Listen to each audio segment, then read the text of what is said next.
हे पार्थ, जब जीवन युद्ध भूमि बन जाए, जब हृदय में पश्चाताप की अग्नि जलने लगे, जब अतीत के दृश्य आंखों में धुंध की तरह छा जाए, तब मनुष्य भ्रमित हो जाता है, जैसे तुम हो आज।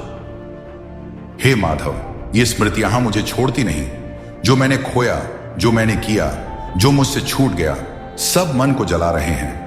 मैं कैसे आगे बढ़ूं जब पीछे की पीड़ा पीछा न छोड़े। हे अर्जुन, जो बीत गया वह अब तेरा नहीं। अतीत स्मृति है और स्मृति केवल अनुभव की परछाई। तू उस छाया से क्यों डरता है जो अब तेरी वास्तविकता नहीं? न त्वम शोचितुमर्हसि, तुझे शोक नहीं करना चाहिए। जो बीत गया उसमें उलझना वैसा ही है जैसे तीर लग जाने के बाद उसे निकालने के बजाय बार बार उसी घाव को कुरेदना। परंतु गोविंद, मैं भूल नहीं पा रहा। मेरे हाथों जो हुआ उससे मैं स्वयं को क्षमा नहीं कर पा रहा। पार्थ, क्षमा सबसे पहले स्वयं से प्रारंभ होती है। जिसने स्वयं को क्षमा नहीं किया वह किसी को भी पूर्ण रूप से प्रेम नहीं कर सकता। कर्मण्येवाधिकारस्ते मां फलेषु कदाचन, तेरा अधिकार केवल कर्म करने में है, फल में नहीं। तूने जो किया वह उस क्षण के ज्ञान और स्थिति में सर्वोत्तम था। अब जब तुझे अधिक ज्ञान है तो पछताना नहीं, सीखना और आगे बढ़ना ही तेरी योग्यता है।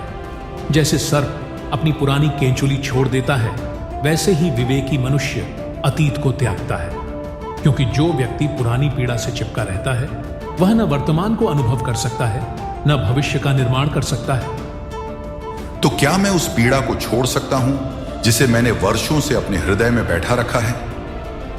अर्जुन, यह त्याग बल नहीं, प्रेम है। स्वयं से प्रेम, जीवन से प्रेम। उद्धरेदात्मनात्मानम नात्मानम व साधयेत्। मनुष्य को स्वयं ही अपने आप को उठाना चाहिए, न कि गिराना। आज तुझ में वह शक्ति है जो कल नहीं थी। आज तू जानता है कि जो हुआ वह तुझे तोड़ने नहीं बल्कि गढ़ने के लिए हुआ। तेरे पंख टूटे नहीं, वे बस भीगे हैं। सूरज फिर निकलेगा और तू फिर उड़ सकेगा।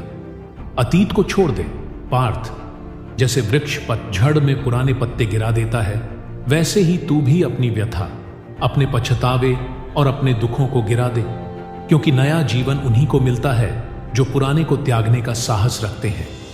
श्रेयान स्वधर्मो विगुणः परधर्मात् स्वनुष्ठितात्। अपना धर्म निभाना, चाहे वह दोषयुक्त हो, दूसरों का धर्म अपनाने से श्रेष्ठ है। अब तू अपने जीवन का धर्म निभा और उस धर्म में अतीत के बोझ की आवश्यकता नहीं है। आपके वचनों से मेरा मन शांत हुआ माधव। मैं जानता हूं मैं वह नहीं हूं जो हुआ करता था। मैं वह हूं जो अब अपने कर्म से बनेगा। यही तो योग है, समत्व, क्षमा और आगे बढ़ने की निर्भीकता।